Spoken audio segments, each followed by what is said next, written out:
ఆడపిల్లలను కన్నటువంటి తల్లిదండ్రులకు ఈ మధ్య మొత్తం మతి చెడిపోయింది. నా కూతురికి గవర్నమెంట్ ఉద్యోగి కావాలి అని కోరుకుంటున్నారు.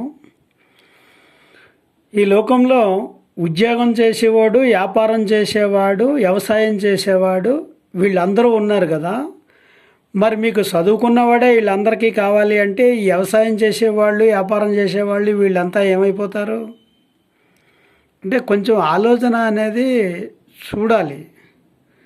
అసలు కన్యాదానం అంటే మీకు అర్థం తెలుసా? ఒక 4 మంచి గుణాలు ఉన్నటువంటి వాడికి కన్యను దానం చేయాలి. 4 ఎకరాలు ఉన్నా సరే, 10 ఎకరాలు ఉన్నా సరే, వాడికి 4 మంచి గుణాలు ఉండాలి. అవి లేకపోతే ఎంతున్నా వాడు పనికిరాడు. ఎందుకంటే 4 మంచి గుణాలు ఉంటేనే వాడు మీ పిల్లని మంచిగా చూస్తాడు, మిమ్మల్ని కూడా మంచిగా చూస్తాడు. అవి లేకపోతే వాడింట్లో మీ పిల్ల బానిసగా ఉండవలసి ఉంటుందన్నమాట.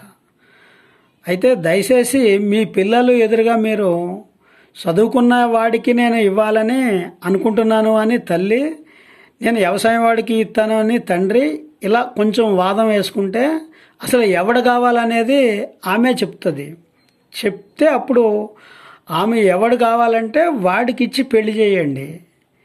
అంతేగాని మీ ఇష్టం వచ్చినట్టుగా ఒక గవర్నమెంట్ ఉద్యోగి అయితే మనం వాడిని చెప్పుకోవడానికి మన పేరు మనకి బాగుంటుంది నలుగురిలో చెప్పుకోవడానికి అనేటువంటి ఆశ మీరు పడటం అనేది ఏమాత్రము కూడా కరెక్ట్ కాదు.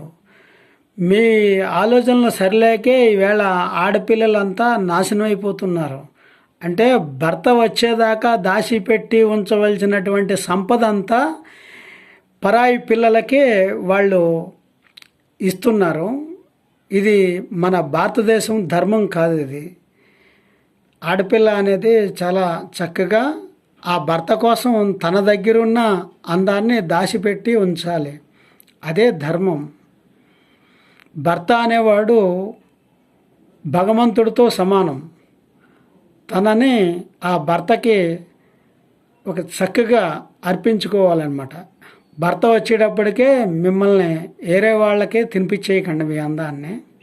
దయచేసి మన సంప్రదాయాన్ని సరిగ్గా తెలుసుకోండి. ఒక కన్యను 4 మంచి గుణాలు ఉన్న వాడికి ఇచ్చి పెళ్లి చేస్తే వాడికి బెమ్మలోకం కలుగుతుందన్నమాట తల్లిదండ్రులకు. మీరు అడ్డదడ్డాలుగా ఉన్న వాళ్ళకి ఇస్తే మీకు ఆ పుణ్యలోకాలు రావు. మీ ఆడపిల్లనే ఒక మంచి వాడికి ఇవ్వండి. అంతేగాని గవర్నమెంట్ అని కాదు. వ్యవసాయం ఏ గవర్నమెంట్ ఉద్యోగి అయినా అన్నం తింటేనే బతుకుతాడు. ఆ అన్నాన్ని పండించే వాడికి పిల్లని ఇవ్వండి దయచేసి. వ్యాపారస్తుడికి ఇవ్వండి. వాహనాలు తయారు చేసేటోడికి పిల్లని ఇవ్వండి.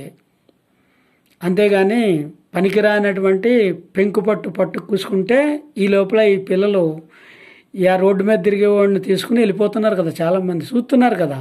అది చూసి కొంచెం నేర్చుకుని కొంత మంచివాడిని చూసి తొందరగా పెళ్ళిళ్ళు చేసేసేయండి. లోకా సమస్త సుఖినో భవంతు.